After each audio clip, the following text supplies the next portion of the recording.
Eu quero estar cumprimentando a todos com a paz do Senhor Jesus Cristo. São exatamente 19 horas, hoje, segunda-feira, dia 20 do mês de julho de 2020. E neste momento estarei participando com os irmãos a nossa terceira lição da Escola Bíblica Dominical, que era para ter sido realizado ontem. Nós estamos aqui vendo esta lição, que é uma edição especial, Os Princípios Divinos em Tempos de Crise. O comentador é o saudoso missionário Eurico Bechstein, que traz para nós, nessa lição, nessa edição especial, o comentário sobre o avivamento na casa do Senhor, na vida do povo de Deus. E hoje estaremos estudando a lição de número 3, que tem por tema: O despertamento renova o altar. O despertamento renova o altar. O nosso texto áureo registra-se no primeiro livro de Reis, capítulo 18 e versículo 30, que diz: Então Elias disse a todo o povo: Chegai-vos a mim. E todo o povo se achegou a ele, e reparou o altar do Senhor que estava quebrado. A verdade prática nos diz: Satanás jamais derrotará o crente cujo altar é constantemente renovado pelo Espírito Santo do Senhor. Então nós vamos estar vendo aqui a importância do altar, na vida do cristão, na vida do crente, da igreja do Senhor Jesus Cristo, para que haja o avivamento em nossas vidas, o verdadeiro avivamento que a Bíblia Sagrada nos ensina e nos demonstra pela sua palavra. A introdução à nossa leitura bíblica está todo no livro de Esdras, capítulo 3, do versículo 2 ao 10 e do versículo 10 ao 13. E o objetivo hoje da nossa lição é identificar o que caracteriza o verdadeiro despertamento espiritual. Vou repetir novamente: identificar o que caracteriza o verdadeiro despertamento espiritual. Na introdução, diz aqui a nossa lição: nós iremos meditar sobre um fato que caracteriza o verdadeiro despertamento. Trata-se da necessidade que os homens passam a sentir de se chegarem mais perto do altar de Deus, a fim de estarem cada vez mais perto de Deus. Nós sabemos pela Bíblia Sagrada que sempre foi a vontade de Deus que, ao fazer o homem segundo a sua imagem e semelhança, o homem viesse interagir com ele, viesse ter comunhão com ele. Mas, infelizmente, por causa do pecado, o homem se afastou de Deus, e Deus, é claro, não poderia ficar perto do homem por causa da sua santidade. Nós vemos na Bíblia Sagrada que o único atributo de Deus levado à terceira potência é a santidade. Nós vemos lá no livro do profeta Isaías, quando ele tem a visão do trono de Deus, e ali os seres afogueados, clamando um ao outro, dizendo: Santo, Santo, Santo é o Senhor dos Exércitos. Nenhuma outra parte da Bíblia Sagrada você vai ver os outros atributos de Deus que é revelado pela palavra do Senhor ser levado à terceira potência. Somente a santidade. Então a santidade de Deus fez com que o Deus não pudesse ficar perto do homem, porque a santidade logo estaria trazendo o juízo sobre o homem, e o homem morreria. Isso foi que ele falou até para Moisés, porque Moisés disse: Senhor, eu quero ver a tua face. E então Deus respondeu: Moisés, nenhum homem pode ver minha face e continuar vivo, por causa da santidade do Senhor Jesus. E nós vamos ver que é da vontade de Deus que haja essa interação entre o homem com ele, que haja essa intimidade com ele, essa busca de Deus, né? Isso nós vemos em vários versículos. Por exemplo, citar alguns aqui, Jeremias 33:3, bem conhecido, não é verdade? Que diz assim: clama a mim e responder-te-ei, e anunciar-te-ei coisas grandes, a qual não sabes. Então, nós vemos ali que Deus está dizendo ao seu povo para que viessem buscá-lo, que ele estava pronto para responder, e não somente responder, mas anunciar coisas grandes, coisas novas ao seu povo. Nós vemos também o livro do profeta Isaías, e muitas vezes nós vemos que alguns cristãos, a exemplo do povo de Israel, no livro do profeta Isaías, capítulo 59, versículo 1, diz: eis que a mão do Senhor não está encolhida para que não possa salvar, e nem os seus ouvidos agravados para que não possa ouvir. Então nós vemos aqui uma afirmação da parte de Deus através do profeta Isaías. Mas há algo que impede Deus salvar, Deus agir na vida da pessoa e também ouvi-lo. O que é? Versículo 2: mas as vossas iniquidades fazem separação entre vós e o vosso Deus, e os vossos pecados encobrem o seu rosto de vós, para que não vos ouça. Então nós vemos a importância do avivamento, porque para que haja um avivamento, há uma necessidade de arrependimento, mudança de vida, transformação. Então, é o que estaremos vendo nesta lição, nesta noite. O primeiro tópico, o tópico de número 1, tem por título: o despertamento conduz o homem ao altar.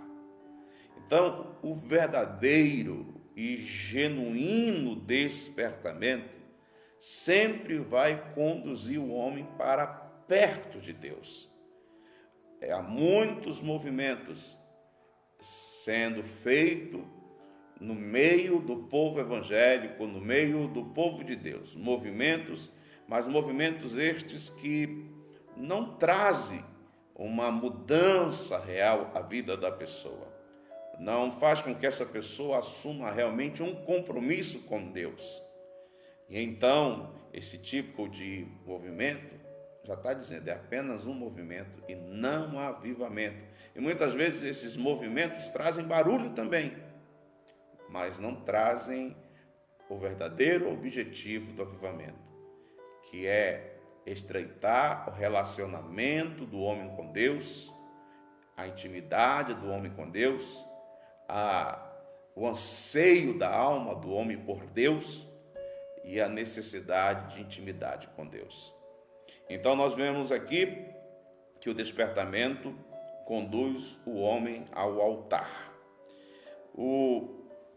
Nesse primeiro tópico, 2 subtópicos. O primeiro diz assim: os judeus sentiam necessidade do acesso a Deus que o altar lhes proporcionava.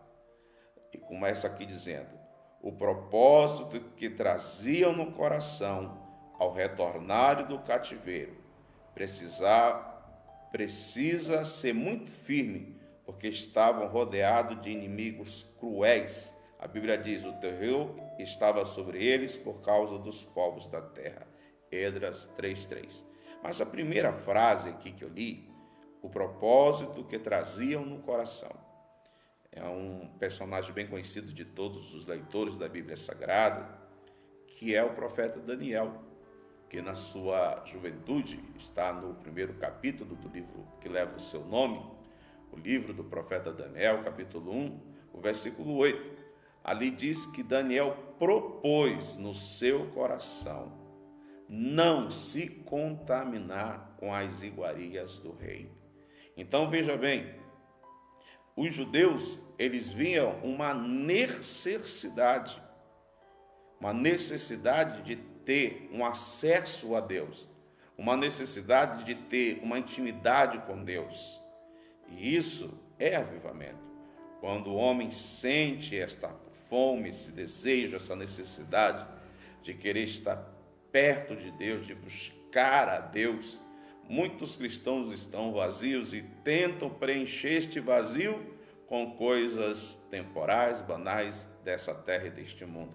É tanto que o apóstolo Paulo, na sua carta aos Colossenses, capítulo 3, ele diz assim: buscai primeiramente as coisas que são de cima e não as coisas que são da terra.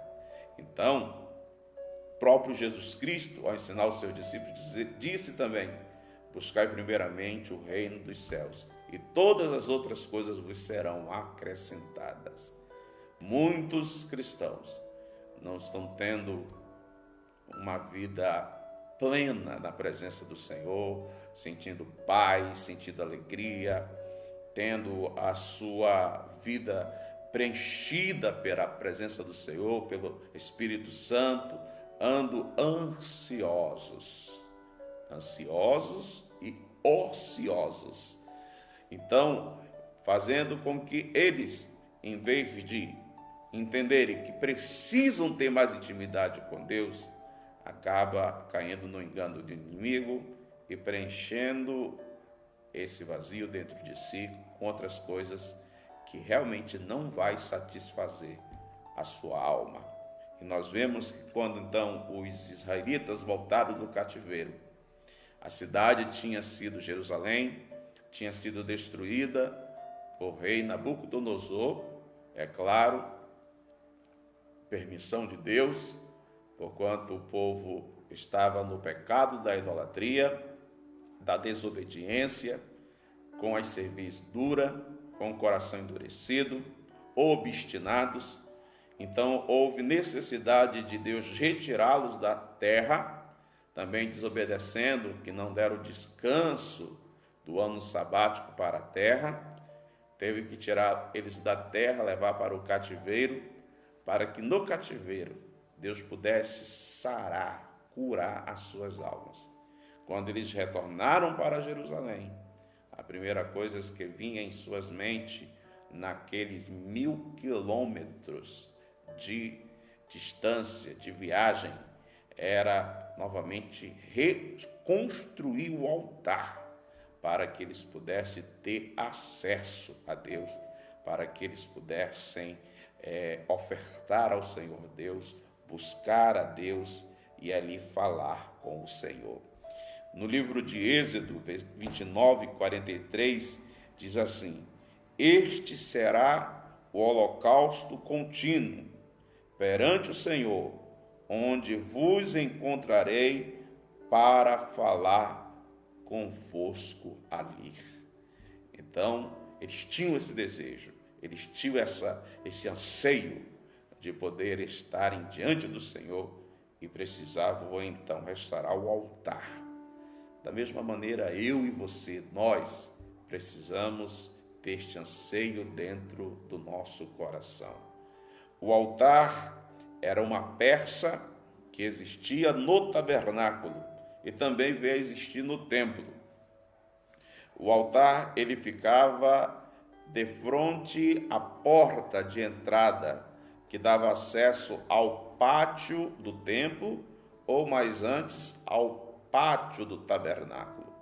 O altar é um símbolo da cruz de Cristo, aonde Cristo ali, ao morrer na cruz, estaria reconciliando o homem com Deus, trazendo novamente paz entre os homens para com Deus, porque o pecado fazia-nos, nós, os homens, inimigos de Deus. Então nós vemos que o altar é muito importante. E cada um de nós, eu e você, temos que estar com o nosso altar em pé, preparado, pronto, figurativamente falando, isso fala da chama que flameja dentro de nós, o anseio de querer estar na presença do Senhor, a fome, o desejo de nos alimentarmos da sua palavra, de falarmos com Deus, de buscarmos a sua orientação, buscarmos de Deus a sua presença, as bênçãos, promessas. Então, tudo isso vai queimar dentro de nós quando o nosso altar está em pé. Quando o nosso altar está em pé, o sacrifício é feito simbolicamente e Deus aceita.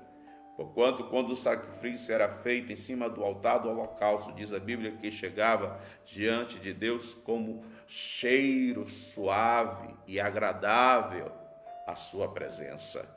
Então, da mesma maneira, somos nós, cristãos, a igreja do Senhor, precisamos estar com o nosso altar em pé, não está rachado, nem quebrado, porque não estará então tendo o cristão êxito. Quando o cristão está com o altar restaurado, com o altar em pé, ele terá todos esses anseios de querer buscar a Deus, louvar a Deus, fazer a vontade de Deus, se alimentar da palavra de Deus, de querer estar na presença do Senhor Deus.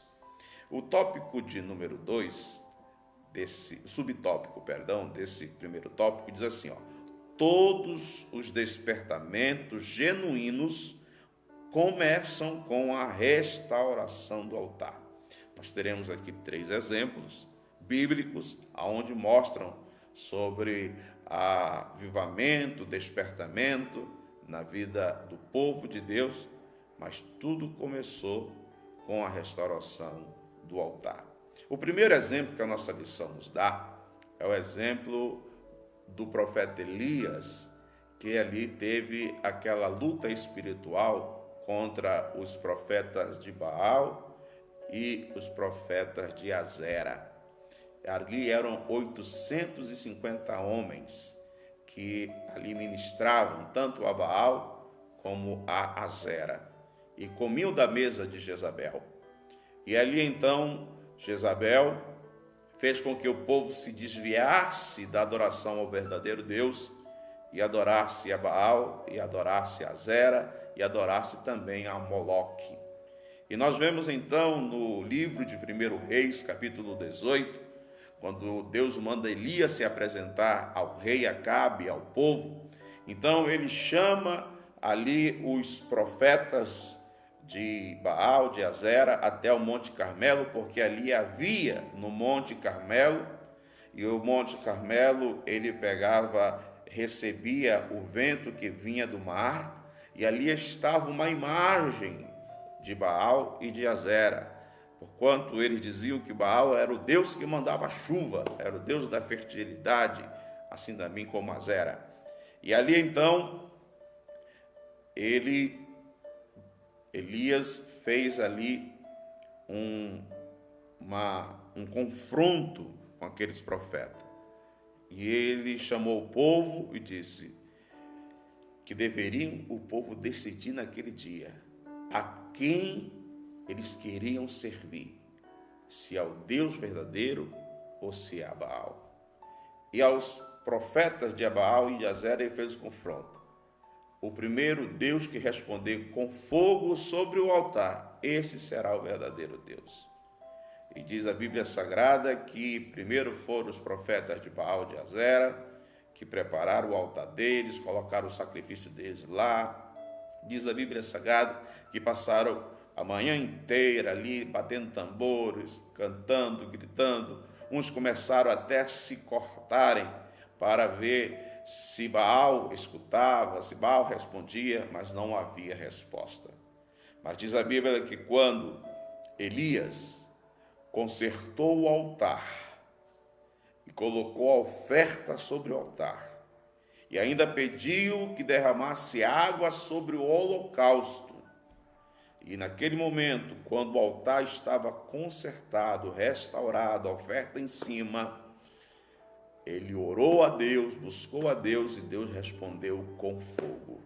Então nós vemos que ali naquele momento, querendo ou não, o povo de Deus, diz a Bíblia Sagrada, bradaram em uma só voz: só o Senhor é Deus. Só o Senhor é Deus. Eles reconheceram naquele momento, o povo de Israel, que eles estavam em pecado, que eles estavam contrário àquilo que Deus queria deles. E reconheceram que realmente só existia um único Deus, Jeová, que está sentado no trono nos céus. Então, para que houvesse aquele despertamento, aquele avivamento, fez-se necessário que o altar fosse consertado, o altar fosse restaurado. O segundo exemplo que a Bíblia vai nos trazer está no livro de 2 Crônicas, capítulo 29, versículo 3, onde nós vemos o rei Ezequias mandando restaurar o altar, porque o seu antecessor, o rei Acaz, ele não andou nos caminhos do Senhor, e ele foi até Damasco. Chegando em Damasco, ele viu ali um altar que tinha sido erigido ao Deus, dos assírios. Então ele achou muito bonito, e ele então pediu dos que o acompanhava para desenhar aquele altar, porque ele ia fazer um igual e colocar na casa de Deus em Jerusalém. Ou seja, o altar a qual Deus dera o modelo para estar diante da sua casa, para que pudesse oferecer ali os holocaustos e as ofertas, para que pudesse Deus aceitar, foi colocado de lado e foi colocado um altar falsificado. Um altar que não era altar. Fazendo um trocadilho. Um altar, mas que não era o altar que Deus queria que estivesse diante da sua casa, para que ali pudesse receber as ofertas do seu povo. Então veja bem, existe o altar, através do altar vem o avivamento, o despertamento para a nossa vida, mas não é qualquer tipo de altar. O altar tem que ser aquele a qual a Bíblia Sagrada nos declara, nos revela. Figurativamente, no Velho Testamento, Deus deu o modelo, o desenho a Moisés, e ali foi feito conforme o modelo que Deus deu. Na dispensação hoje a qual nós vivemos, o altar é o símbolo da cruz. É através da cruz, é na cruz, na pessoa de Jesus Cristo, que nós realmente teremos a mudança da nossa vida, despertamento espiritual, conversão, e assim seremos aptos para sermos uma bênção na mão de Deus aqui nessa terra. Nós vemos então que depois que Ezequias mandou reparar o altar, os sacerdotes sacrificaram sobre o altar que tinha sido santificado. E diz aqui nossa lição: e começou um novo cântico na casa de Deus. O que isso quer dizer? Que há mudança na vida da pessoa. O cristão que está com seu altar em pé, a vida dele está sendo mudada dia a dia. Existe a primeira mudança quando alguém se arrepende dos seus pecados, que é a conversão e o novo nascimento, e a justificação. A justificação é algo automático que acontece quando alguém se arrepende dos seus pecados e aceita Jesus como Salvador. A santificação, é algo que vai acontecendo dia a dia. Hoje é o meu dever ser mais santo do que ontem e amanhã ser mais santo do que hoje. Eu devo buscar essa separação das coisas do mundo, essa santificação para a minha vida. E isso vai trazer coisas novas na minha vida. Vai vou ter experiências novas com o Senhor, estarei experimentando das bênçãos de Deus plenamente sobre a minha vida nesta terra e serei um canal de bênção para abençoar outras vidas também. Nós vemos que Hebreus capítulo 12, versículo 14 diz o seguinte: segui a paz com todos e a santificação, sem a qual ninguém verá a Deus. Veja a importância que tem a santificação na nossa vida, para estarmos diante da presença do Senhor, nosso Deus. Então, o terceiro e último exemplo é quando os judeus voltaram do cativeiro, construíram o altar sobre as antigas bases, do modo como manda a lei, em Esdras 3:3. E sacrificaram holocausto ao Senhor. A alegria foi grande entre os judeus, pois podiam de novo sacrificar a Deus e celebrar as festas ordenadas por Deus para o seu povo. Veja que quando o altar do cristão ela está em pé, reparada, ele sente alegria de estar na presença do Senhor, alegria de estar servindo a Deus, alegria de estar buscando ao Senhor, alegria de estar louvando a Deus, estará com o coração grato e cheio de alegria, um coração cheio de paz, uma alegria não circunstancial. O que é alegria circunstancial? É aquela alegria que depende do momento que você está vivendo. Se está tudo bem, você está alegre. Se não está conforme você quer, você fica triste.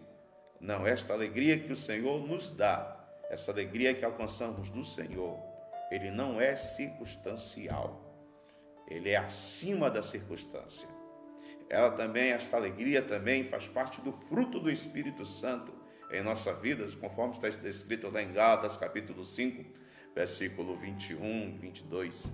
Então veja bem, nós vamos ver que quando o nosso altar espiritual está reparado, está em pé, nós teremos primeiro um novo cântico, como houve lá em Israel no tempo do rei Ezequias, e também alegria no nosso coração.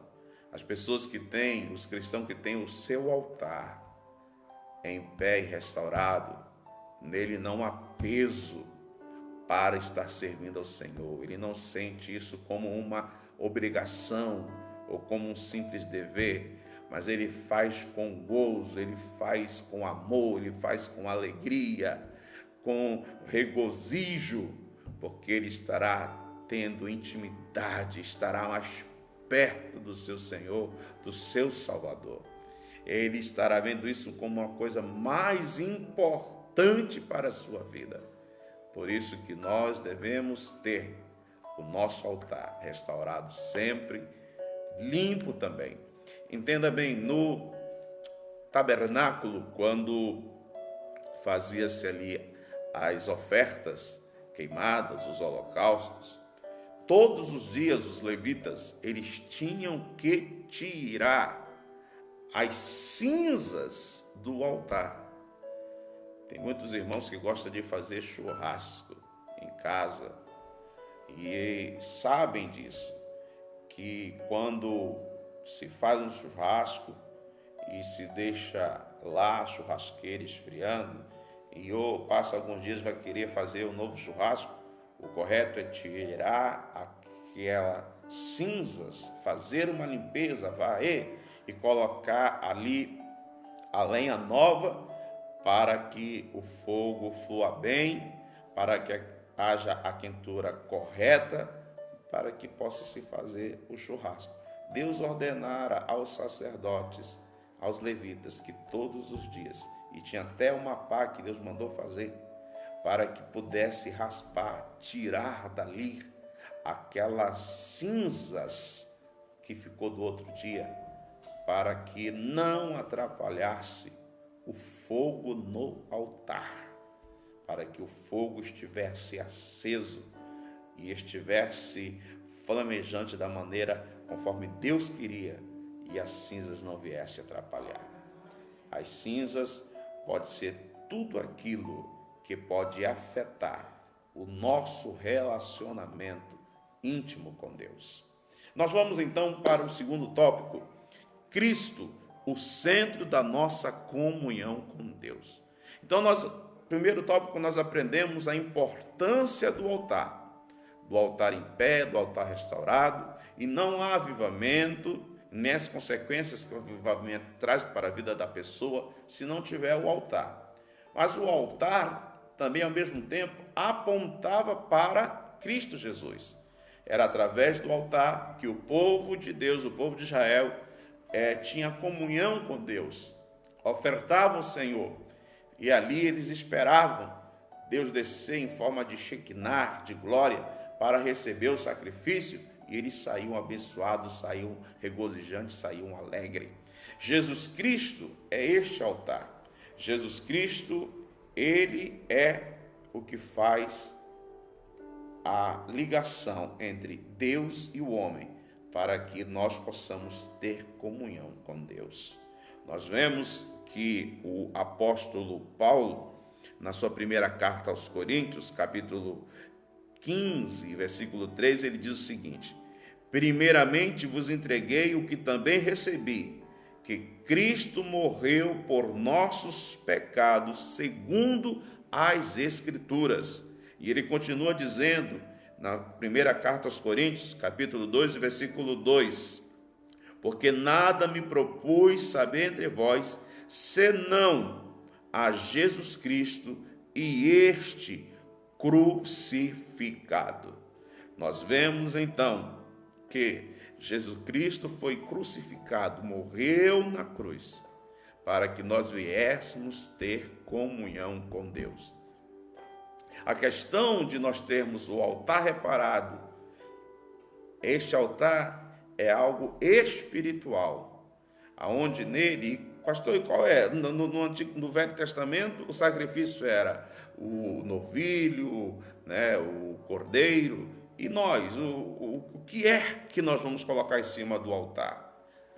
A nossa gratidão, ao nosso espírito quebrantado, colocar em cima do altar o nosso louvor, a nossa adoração, a nossa busca, o nosso anseio de intimidade com Deus, a leitura da palavra do Senhor, meditar na palavra do Senhor, querer buscar conhecer ao Senhor através da sua palavra, porque nenhum homem consegue entender Deus, mas Deus sempre, ele exorta o seu povo a conhecê-lo.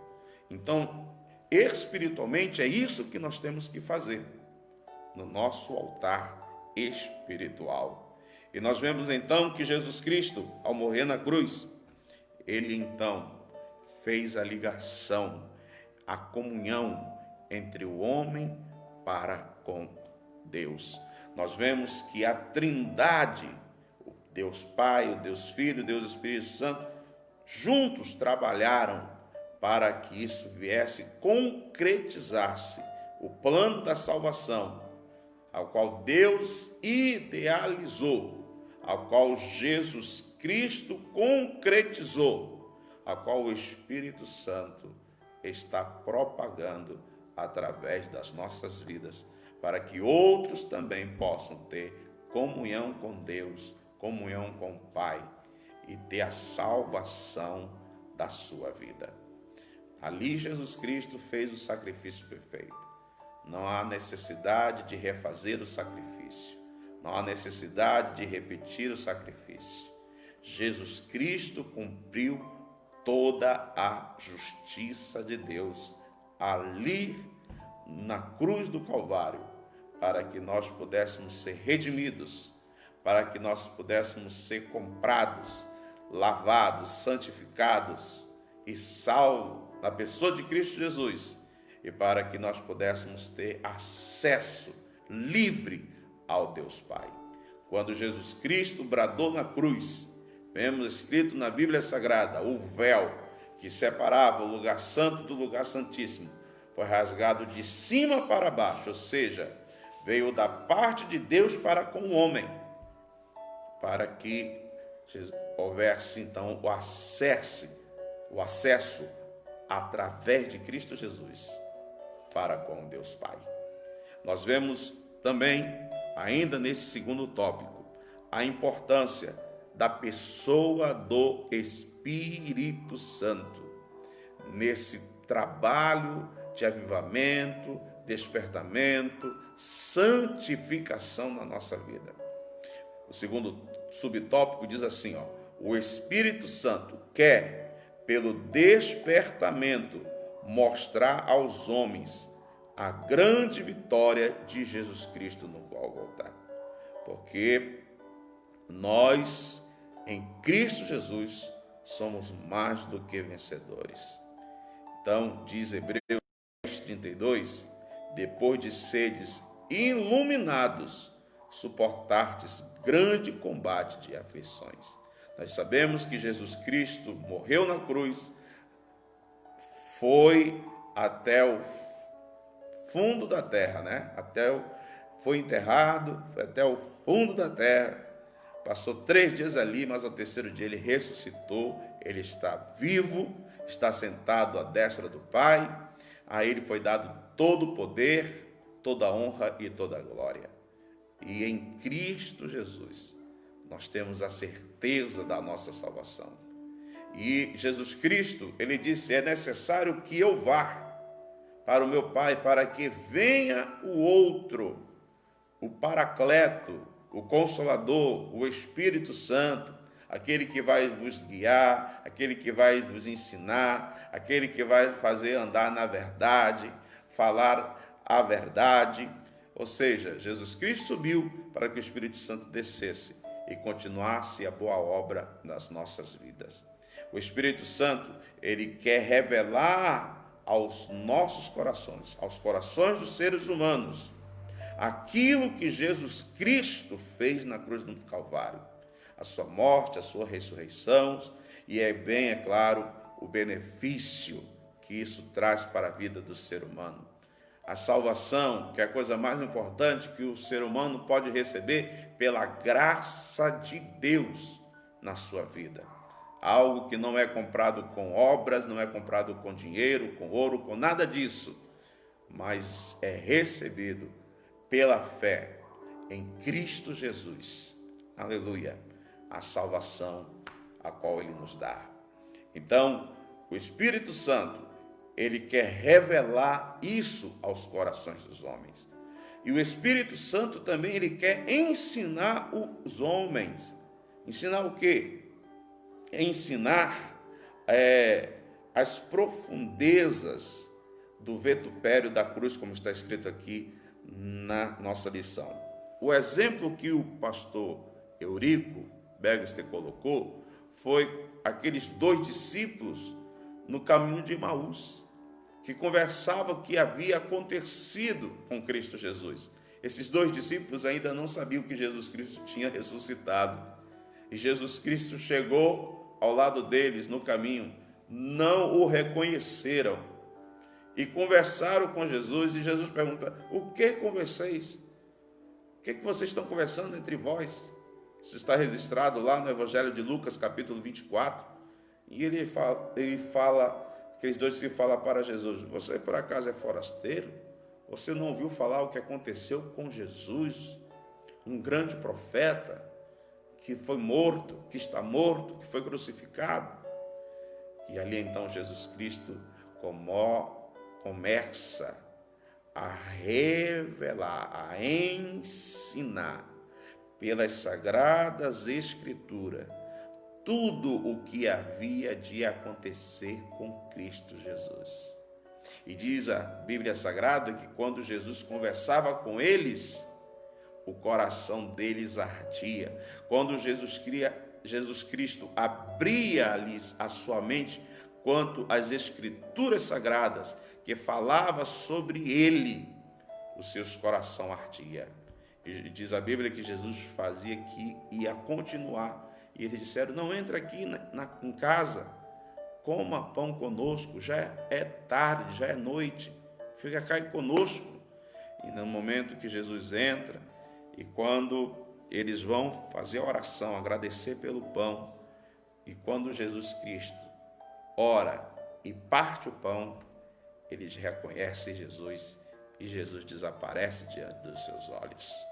Mas o Espírito Santo, essa mesma chama que ardia no coração daqueles discípulos de Emaús, esta chama, o Espírito Santo quer que arda em nossos corações, em nossas almas e em nosso espírito. Quando nós lermos a palavra de Deus, não possamos ler ele como um simples livro e não sentimos nada, mas que nós possamos, ao ler a palavra de Deus, possamos sentir os nossos corações ardendo, a flâmula do fogo do Espírito Santo dentro de nós queimando e nós nos alimentando e nos alegrando com a palavra de Deus. O Espírito Santo, ele quer que a palavra de Deus penetre dentro de nós, que a palavra de Deus esteja dentro da nossa vida, que a palavra de Deus tenha primazia nos nossos corações e em nossas mentes. Como diz o salmista, guardei e escondi a tua palavra no meu coração para não pecar contra ti. O Espírito Santo, ele quer que essa palavra venha penetrar em nossas vidas. Aqui na primeira carta de Paulo aos Coríntios, capítulo de número 2, e o versículo de número 10, conforme a nossa revista aqui nos dá para lermos, diz o seguinte: mas Deus nos revelou pelo seu Espírito, porque o Espírito penetra todas as coisas, ainda as profundezas de Deus. O altar reparado traz o avivamento, despertamento para a nossa vida. O Espírito Santo quer trabalhar em nosso ser, para que nós tenhamos intimidade com Deus e para que a gente tenha um conhecimento maior de Deus, experiência maior de Deus. E aqui, como diz Paulo, o Espírito Santo é que entra nas profundezas de Deus. Imagine o que Deus não tem para a minha e para a sua vida, para nos usar aqui nesta terra. Que nós possamos ter dentro de nós este sentimento de buscar cada vez mais a Deus, de pedir para que essa chama não se apague em nossos corações, orarmos por os nossos irmãos que ainda não são batizados com o Espírito Santo, para que eles sejam revestidos de poder, para que esta chama venha arder também em seus corações, porque com o avivamento genuíno, real e verdadeiro, nós veremos transformação, não somente na vida nossa, dos nossos irmãos, mas também no ambiente, no lugar aonde nós estamos, aonde nós residimos, aonde nós moramos. Se houver um avivamento na nação brasileira, haverá uma mudança drástica na nossa nação, porque o povo brasileiro, se voltando para Deus, Deus estará estendendo a sua mão para abençoar esta nação, a nação brasileira. O último tópico para encerrar, o terceiro, o nosso saudoso missionário Eurílio Beck diz o seguinte: cuidado com as imitações. Alguns dizem que nem todos os despertamentos de hoje têm as características que são mencionadas nesta lição. Concordamos plenamente. Já no tempo dos apóstolos havia movimentos que realmente tinham alguma aparência de sabedoria, em devoção voluntária, humildade e em disciplina. Já no tempo dos apóstolos havia movimentos que realmente tinham alguma aparência de sabedoria, em devoção voluntária, humildade e disciplina do corpo, mas não são de valor algum, senão para a satisfação da carne, conforme está escrito em Colossenses 2:23. Então nós vemos que desde o primeiro século, o inimigo das nossas almas tem trabalhado. O próprio Senhor Jesus Cristo disse que um dos sinais que mostraria o seu retorno, é que muitos diriam: Jesus está ali, Jesus está acolá, Jesus está mais para lá, e as pessoas correm. E ele disse: cuidado, porque eu não estarei em nenhum desses lugares. Então nós temos visto, infelizmente, alguns pseudos cristãos, pseudos movimentos, qual se dizem serem espirituais, de renovação, de avivamento, mas que não transforma a vida dessas pessoas, aonde estas pessoas querem continuarem no mesmo modo de viver, querem não se adequar à vontade de Deus, mas querem que Deus se adeque à sua vontade. Há alguns meses atrás, uma cantora de um estilo de música do Nordeste, do Norte, colocou nas redes sociais que tinha se convertido a Cristo Jesus, que tinha se tornado cristã. E ela ficou poucos meses, porque não houve realmente uma verdadeira mudança na vida dessa cantora até. E ela voltou novamente para a sua antiga vida e gravou outro CD, outras músicas mundanas, e está aí no mundo cantando e sendo um instrumento do inimigo. Então veja bem, nós devemos ter muito cuidado com estes movimentos que têm aparência de piedade, que têm aparência de que Cristo está lá. Mas como o apóstolo Paulo exorta-nos na sua carta aos Colossenses, mas não são de valor algum, senão para satisfazer somente a sua própria carne. E nós vemos que estes movimentos, as pessoas não mudam a sua vida, os seus hábitos, né? Não há uma mudança onde as pessoas possam dizer: aquela pessoa ali está diferente, ela fala diferente, ela está agindo diferente, ela está andando diferente. Não, há uma mudança naquela vida ali.